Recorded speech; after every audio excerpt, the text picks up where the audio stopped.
Sous les paisibles paysages de cartes postales de Naples et du golfe de Puzzole, un monstre endormi s'agite lentement. Le sol tremble, l'air sent le soufre, et l'histoire menace de se répéter. Allons-nous ignorer le dernier signe de l'un des volcans les plus dangereux de la planète? Aujourd'hui, nous descendrons au cœur de la caldeira des champs flégréens pour découvrir pourquoi tant de scientifiques nous assurent que, cette fois, le danger est réel. Signe de réveil, tremblement, gaz et peur. Sous la surface du sud-ouest de l'Italie, quelque chose bouge. C'est invisible à l'œil nu, mais on peut le sentir, on peut l'entendre. Et cela transforme silencieusement l'avenir de millions de personnes. Les Campi Flegrei, l'une des caldeiras volcaniques les plus dangereuses de la planète, sont à nouveau entrés dans une phase de troubles inquiétants.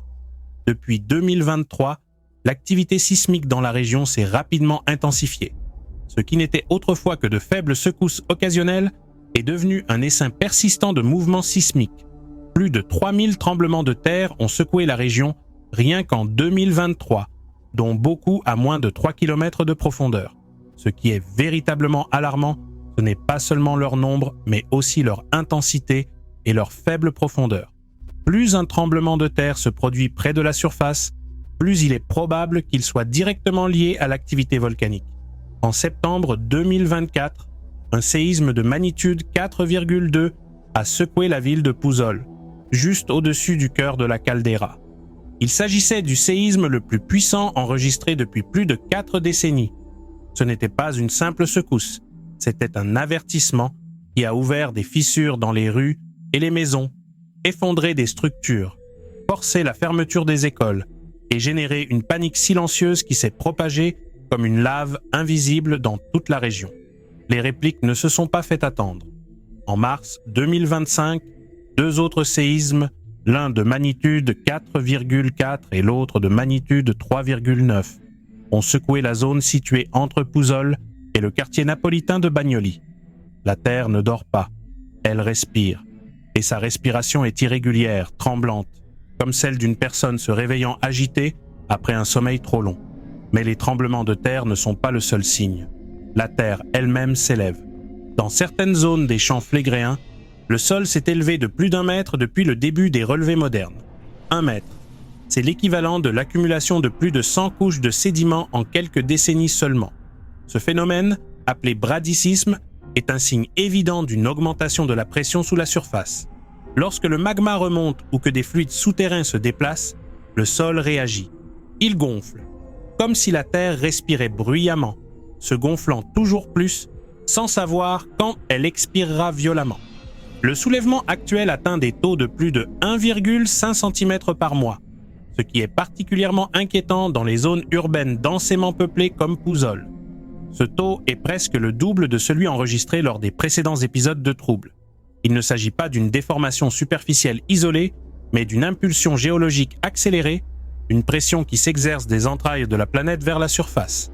À ces signes physiques s'ajoute un autre, plus discret mais tout aussi dangereux, l'émission de gaz volcaniques. Les fissures des trottoirs et les champs fumants ont commencé à exhaler du dioxyde de soufre et du dioxyde de carbone à des concentrations de plus en plus élevées. Ces gaz, lorsqu'ils émergent régulièrement, indiquent une possible remontée du magma. Le dioxyde de soufre est particulièrement pertinent. Sa présence croissante est souvent l'un des derniers signes avant une éruption, car il se déplace avec le magma et est libéré lorsqu'il atteint des niveaux plus superficiels. À certains endroits, comme la zone thermale de Solfatara, les niveaux de ces gaz ont atteint des pics jamais observés depuis le milieu du XXe siècle. Les arbres avoisinants meurent lentement, l'air s'épaissit et les animaux semblent abandonner instinctivement les zones les plus actives. La nature le sent avant nous. Quelque chose est en train de changer. Tout cela, les tremblements de terre, les soulèvements de terrain, les dégagements de gaz, est inquiétant en soi. Mais c'est encore plus inquiétant si on le compare au passé. En 1538, après des siècles de calme relatif, une activité très similaire a précédé l'éruption du Monte Nuovo, l'événement qui a donné naissance au dernier volcan d'Europe continentale. À l'époque, les secousses et le bradicisme ont duré plusieurs années avant de culminer en une éruption explosive. Aujourd'hui, l'histoire semble se répéter, mais dans un contexte beaucoup plus dangereux. Au XVIe siècle, la région était peu peuplée. Aujourd'hui, plus de 3 millions de personnes vivent sur ou à proximité de la caldeira. Les infrastructures sont plus complexes la densité urbaine est extrêmement élevée et la marge d'erreur est bien plus faible. Un événement similaire à celui de 1538 ne serait pas seulement dévastateur localement.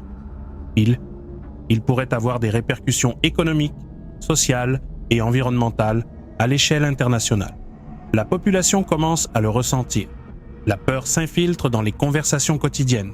Les enfants ne comprennent pas pourquoi leurs parents ne veulent pas les laisser tranquilles. Les personnes âgées se souviennent d'autres tremblements de terre, mais reconnaissent que celui-ci est différent. Il y a des évacuations partielles, des exercices, des abris de fortune dans des véhicules. Personne ne veut parler d'une éruption, mais tout le monde la craint. Les autorités tentent de calmer le jeu, mais les statistiques géologiques sont cruelles. Ce qui se passe actuellement n'est pas habituel. Ce n'est pas normal. Et cela ne passe pas inaperçu auprès de ceux qui étudient les murmures profonds de la Terre. Il n'y a pas encore d'explosion. Il n'y a pas de cendres dans le ciel. Mais les signes s'accumulent comme des dominos, tous plus instables les uns que les autres. Et maintenant que vous savez, j'ai une question directe pour vous. Envie de continuer à explorer la vérité sur le réveil des champs flégréens? Alors abonnez-vous et cliquez sur la cloche pour ne rien manquer de la suite. Car ce qui se passe pourrait marquer un avant et un après dans l'histoire volcanique de l'Europe. L'histoire explosive des champs flégréens. Pour comprendre le présent des champs flégréens, il faut d'abord remonter dans le temps, très loin. Car ce qui apparaît aujourd'hui comme une baie tranquille parsemée de villes côtières et de sources chaudes est en réalité le cratère d'un ancien cauchemar géologique, une cicatrice colossale dans la croûte terrestre. Un lieu qui a connu 2 des plus grandes éruptions jamais enregistrées par l'humanité, bien que nombre d'entre elles se soient produites bien avant l'apparition de la civilisation. Il y a environ 39 000 ans, les champs flégréens n'étaient pas une caldeira telle que nous la connaissons aujourd'hui. C'était une chambre magmatique qui se développait silencieusement sous la surface. Et puis, soudain, une explosion d'énergie si violente qu'elle a modifié le climat de l'Europe, affecté l'évolution des Néandertaliens et laissé une traînée de cendres de l'Italie à la Russie. Ce fut l'éruption dite d'Ignimbrite campanienne, une super éruption aux proportions inimaginables. Cette éruption a éjecté plus de 300 km3 de matière volcanique lors d'un événement catastrophique qui a partiellement vidé la chambre magmatique, provoquant l'effondrement du sol sur lui-même. Cet effondrement a formé ce que nous appelons aujourd'hui une caldeira, un immense cratère de plus de 13 km de diamètre, invisible depuis le sol, plus visible depuis l'espace. La Terre s'est littéralement affaissée, créant un bassin aujourd'hui parsemé de lacs, de collines et de fumerolles. Des milliers d'années plus tard, vers 15 000 avant. J.C., une autre éruption massive, connue sous le nom de tuf jaune napolitain, a de nouveau modifié le paysage. Moins colossale que la précédente, elle a été tout aussi destructrice. Ensemble, ces 2 éruptions ont défini la structure actuelle du système volcanique des champs flégréens, un système fragmenté, complexe et dangereusement actif.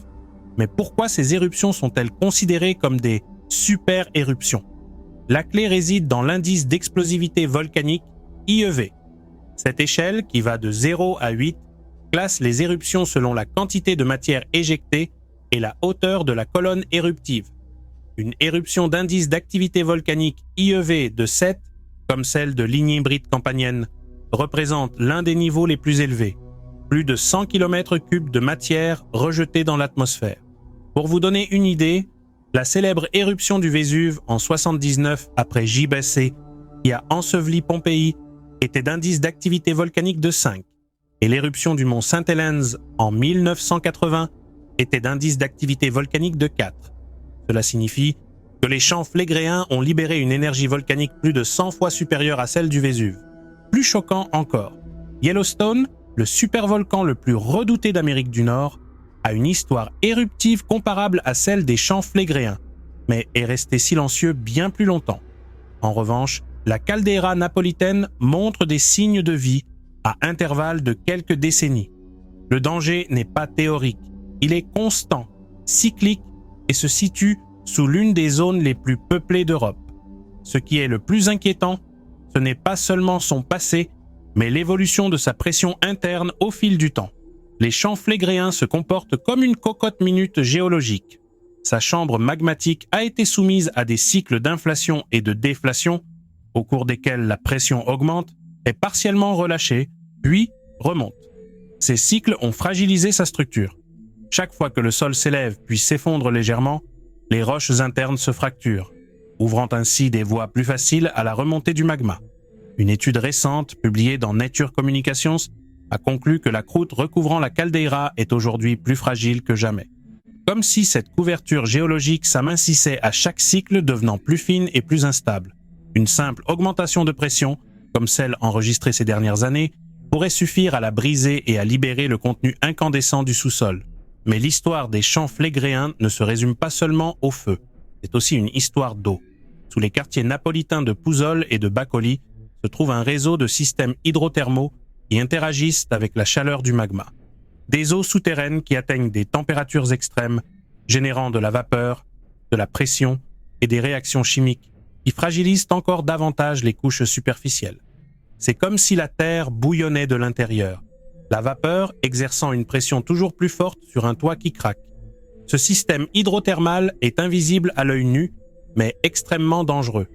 Non seulement il peut provoquer des explosions phréatiques, des jets de vapeur pouvant être mortels même en l'absence d'éruptions volcaniques, mais il peut aussi accélérer l'effondrement de structures géologiques clés. En substance, les champs flégréens ne sont pas seulement un volcan, c'est une caldeira complexe, un réseau de roches, de magma, de gaz et d'eau en tension constante. Et le plus effrayant, c'est qu'une grande partie de cette machine volcanique se trouve directement sous des zones densément peuplées. Rues, hôpitaux, écoles, bâtiments historiques, tout repose sur une structure géologique qui s'est révélée instable et explosive. Chaque centimètre de soulèvement, chaque tremblement de terre, chaque émission de gaz, c'est une pièce d'un puzzle que les scientifiques tentent de démêler avant qu'il ne soit trop tard. Le présent inquiétant, tremblement de terre, études scientifiques et avertissements. Les champs flégréens ne sont pas seulement une menace latente, c'est une réalité active et chaque mois apporte de nouvelles preuves qu'un événement majeur se prépare. De début 2024 à mi-2025, la région a été secouée par une série de tremblements de terre dépassant tout ce qui avait été enregistré au cours des dernières décennies. Le sol tremble, les structures s'effondrent et l'incertitude se répand comme des cendres invisibles dans toute la baie de Naples. En septembre 2024, un séisme de magnitude 4,2 a secoué Puzzol. Ce n'était pas un événement isolé.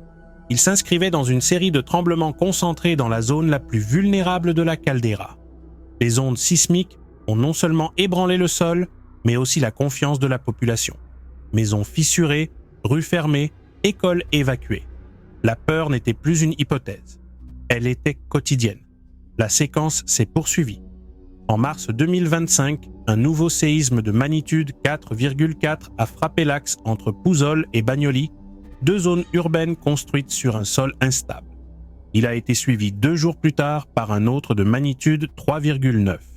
Et comme si la Terre refusait de baisser les bras, un autre séisme de magnitude 4,4 a été enregistré en mai, obligeant les autorités à déclarer l'état d'urgence. Les conséquences ont été directes, des milliers de personnes déplacées, dormant dans des voitures ou des abris temporaires. Des dommages structurels aux hôpitaux, aux écoles et aux habitations. Fermeture temporaire des services publics et suspension des activités scolaires. Effondrement partiel des réseaux de transport et de communication. Une population fatiguée, vigilante et de plus en plus alarmée. Mais pendant que la surface réagit, la science creuse plus profondément. Sous terre, dans les laboratoires, les observatoires sismiques et les salles de surveillance par satellite, des données sont collectées qui pointent toutes dans la même direction. Le système des champs flégréens est dans une phase critique. L'une des études les plus importantes a été publiée en 2023 dans la revue Nature Communications. La conclusion est sans appel. La croûte terrestre recouvrant la caldeira se fracture plus facilement. Les cycles de pression et de dépressurisation ont créé un effet de fatigue dans la roche, comme si des contraintes constantes l'avaient usée, fissurée et affaiblie. Cela signifie qu'une pression moindre est désormais nécessaire pour qu'une rupture catastrophique se produise. Imaginez une cocotte minute. À l'état neuf, elle peut contenir une grande quantité de vapeur sans se casser. Mais à force de l'utiliser constamment, de la frapper, de la soumettre à des contraintes, le métal s'affaiblit. La soupape de sécurité perd de sa fiabilité. Le couvercle se met à vibrer. Finalement, il éclate. Voilà les champs flégréens aujourd'hui. Une marmite bouillante au couvercle de plus en plus fin.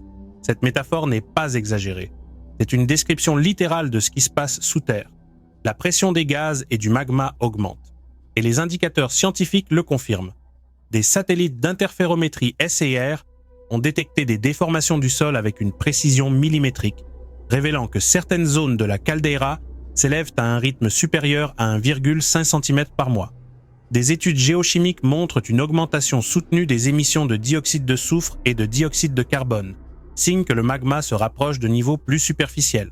Des projets tels que le projet de forage profond des Campi Flegrei ont révélé un réseau de fluides hydrothermaux directement reliés à la chambre magmatique, susceptible d'accélérer une éventuelle explosion si le système ne parvient pas à relâcher la pression de manière contrôlée.